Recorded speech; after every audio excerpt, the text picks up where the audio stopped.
Hello everyone and welcome back to my channel. Today's video is going to be a bit of a chatty video. I'm going to be talking to you about some of my favorite authors. I tried to make a top 10, but honestly, there's some authors that I think will eventually be on my top 10 that I've read recently, but I just haven't read enough books by them to consider them top 10. And some of them, these are like newer ones that I feel like I have read enough to say that they're in my top 10, but I don't know, it was really hard to pick a top 10 author list. But here's some of my like auto-buy authors, I know I'm going to read their new releases at some point. So the first author that I want to talk to you about is Kacey Tucker, which if you've been around my channel for a while, then you know that this is one of my favorite books, but I feel like I haven't talked about it much recently. So I absolutely love this series. The Simple Wild series is one of those romance books that just are so much more than a romance book. First of all, I love that there's Toronto in it because I love when there's a Canadian city in books. It just makes me able to like feel like I'm part of it more. I don't know if that makes any sense, but also these books are just written so beautifully.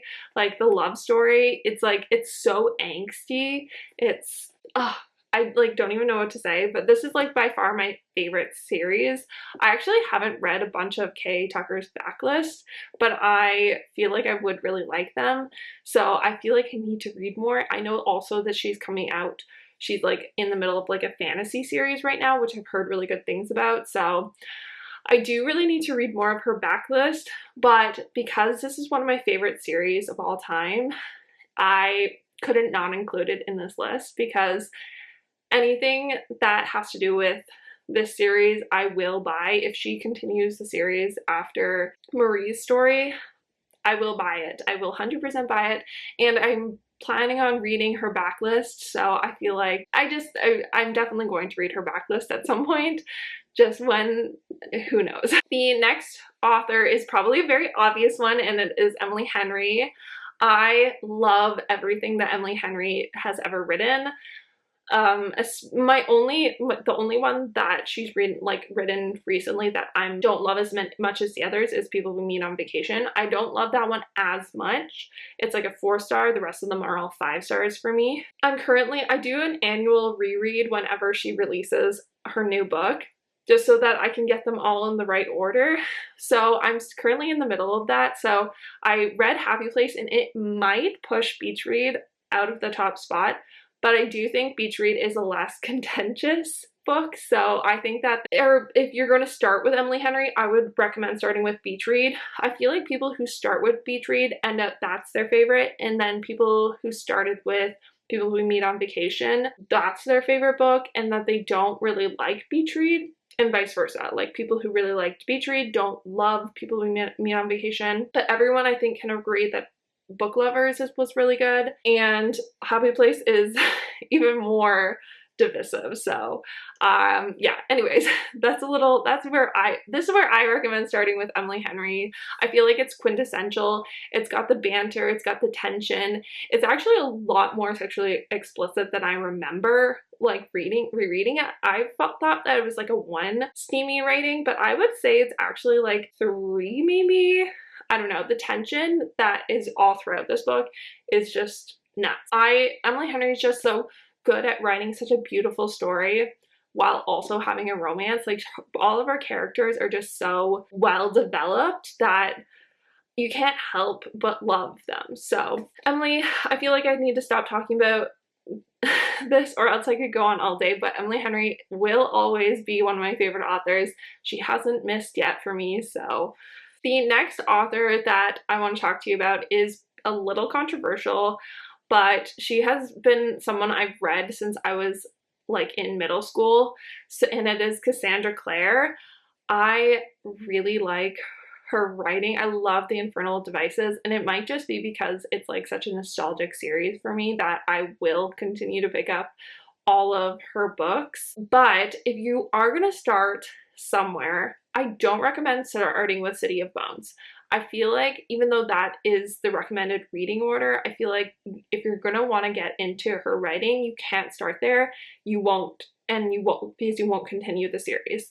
I think if you want to get into her books, I recommend reading The Infernal Devices first. I just think that Cassandra Clare writes such an amazing historical romance, and it's love triangle.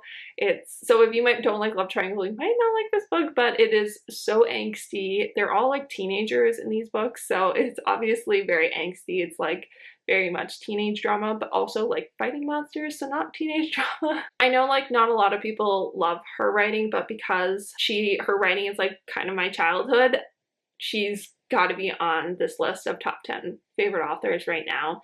And I'm probably going to finish the series because I know she has one more, I think, trilogy to finish out the Shadowhunter universe, so I will definitely be picking that up when it comes out. The next author that I want to recommend is Rachel Lynn Solomon.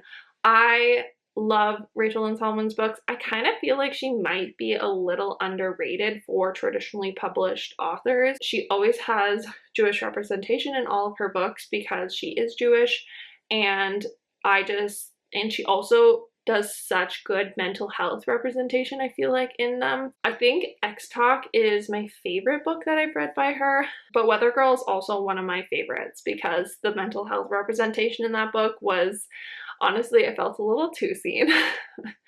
But I think this one's a really great one to start with because it gives you a feel for her writing style, but also has a lot of tropes that I know are very popular, like hate to love, and the banter in this book is superb. Rachel Lynn Solomon always writes superb banter, and her theme is steamy. Like, I feel like you don't expect it from traditionally published authors that much. I love her books. She's just like, she's the queen of banter, and I love banter in books. So I highly recommend, if you have not picked up her books. I feel like she's kind of underrated in the romance genre community, but she obviously is still traditionally published, so like lots of people read her stuff. The next book and next author I want to talk to you about is Christina Lauren. Christina Lauren is probably one of my all-time favorite authors. She will never not be on this list. I have loved every single book that she has ever written, even her backlist. I've read a bunch of her backlist. I think I'm almost caught up on her entire backlist, and I love them. Sorry, because it's two authors. Their earlier stuff are a lot spicier, so if that's more what you're reading, if you're looking for more steamy, spicy books, I would recommend going back to their original stuff and like working your way back to these more like fluffy, traditionally published books. But I still think the steam in these ones are pretty good, just nowhere near as frequent or as intense, I guess, as their earlier work. But this is probably my favorite. I had a really hard time choosing what my favorite book was, but I think I'm gonna go with The Soulmate Equation, just because I really liked Jess, I really liked River. I think the concept behind this story is just really interesting and fascinating, as well as like a romance. Like, it's got really great romance. It's got the hate to love, which I know is really popular, and I definitely need to, I just picked up The True Love Experiment, and I need to read that ASAP because it's the best friend from this book. That's her book, I think. I need to read that soon, and maybe it will surpass this one. Who knows? Oh, another, like, this is going to seem really random. Another one that I really recommend by Christina Lauren is their holiday book, In Holidays. I feel like it's super underrated for their books, and I loved it. It's actually, I think, the book that got me into Christina Lauren. I'd heard of them, but I don't think I'd ever read anything by them. And that was my first book, and I really liked it. But I think that The Soulmate Equation is an easier spot to start in because it's a Christmas book, so it's only really going to be read at Christmas time.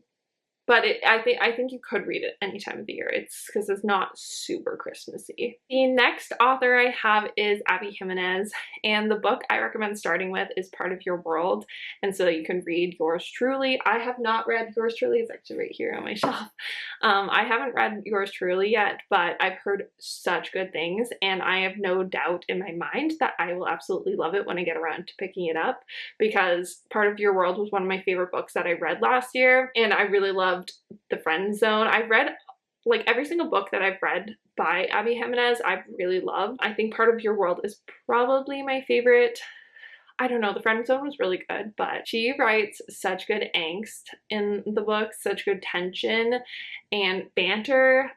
You're gonna see a theme. Obviously, you've noticed a theme probably if you've gotten this far into the video, that I love angst, steam, banter, all of that in a romance book, and all of these authors have that. Yeah, I think she just writes like the perfect balance of like a rom-com, which is like having all those like funny moments as well as taking on like more serious topics and interweaving them into a story that makes you both want to laugh and cry.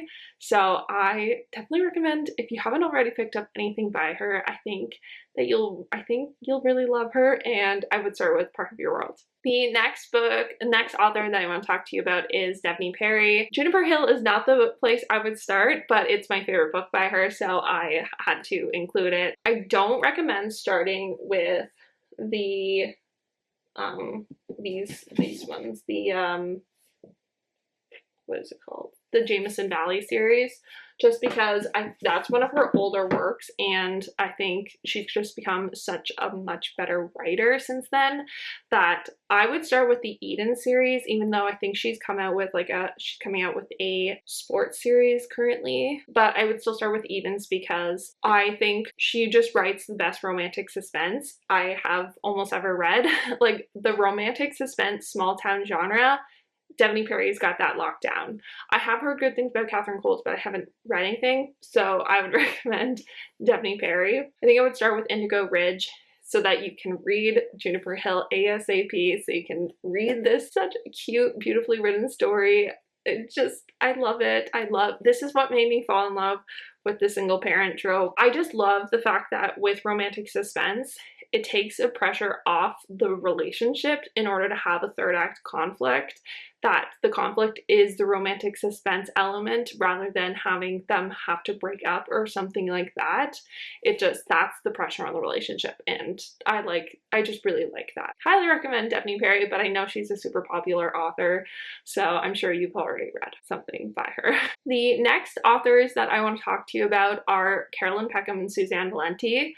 And I actually recommend not starting with the Zodiac Academy series. I think that's probably what most people have read by them, but I actually recommend starting with the Ruthless Boys of the Zodiac series, which is the prequel to the Zodiac Academy series, just because I think you'll appreciate the later books of Zodiac Academy a lot more, because like I know the last book was like huge and had so many different points of view, but you would appreciate those points of view a lot more if you had read Ruthless Boys of the Zodiac first, because it's got a lot of the characters that you're like, these are random side characters. No, they're not. They're from Ruthless Boys, and they are so lovable, and I was so happy to see them again. So that's why I recommend starting there.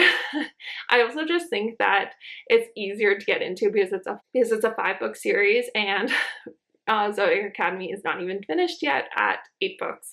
So I think it's easier to get into. They are really long books, but I really enjoyed them. I loved all the characters in them, and like their books are not the most well written, they're not, but they're just so much fun and so addicting to read that I love them.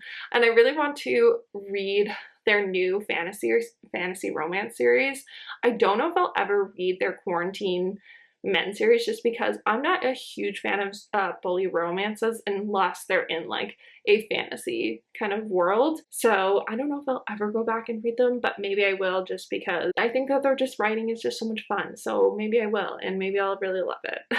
Okay, so the next author is a little like niche, I guess, but it is Jenny Bayless. She only writes Christmas romances, but I absolutely love her books. I'm always going to pick up her Christmas romance that she puts out around that time. I kind of feel like what Emily Henry is to summer romances, Jenny Bayless is to Christmas romances. So I feel like if you like Emily Henry, you'll like her writing. Not all of them are super Christmassy either if you don't celebrate Christmas. This one definitely is. It's also my favorite. I really like Christmas time, but some of her other books are way less Christmassy. Actually, I think all of her other books are way less Christmassy than this one. The rest of them, I think, take place more before Christmas. I think it was just so much fun to see all of the days. I think she writes the perfect balance of like funny as well as like just heartwarming. It's like a perfect Christmas romance read every single year. This book specifically, but I really like all of her books, but this one is by far my favorite. And if you do like to read Christmas romances, you should pick this one up because it's so cute. Okay, and last but not least, I have Candy Steiner. Candy Steiner was sort of one that I wasn't originally going to put on this list, but as I was going through books that I've read, I realized that I have loved almost every single book that I've read by her. I first read The Wrong Game by Candy Steiner and absolutely loved it, and then I read her Becker Brothers series and loved that as well. So I think she's kind of like a slept on favorite author for me. And I need to go back more into her backlist because I've really loved every single book that I've read by her. I was like going through them and I was like, wow, I've actually read quite a few by Candy Steiner and I've really loved all of them. So she needs to be on this list and I need to read more of her backlist.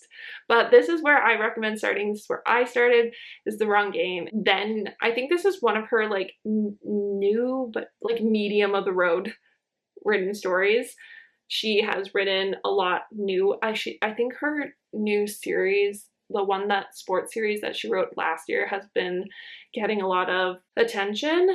I can't remember what the series name is, but I haven't read it yet, but I will eventually. But I really recommend starting with this one. It's a standalone, it's easy to get into, and it really showcases what you can expect from her writing. Steamy, but also great tension and an interesting plot.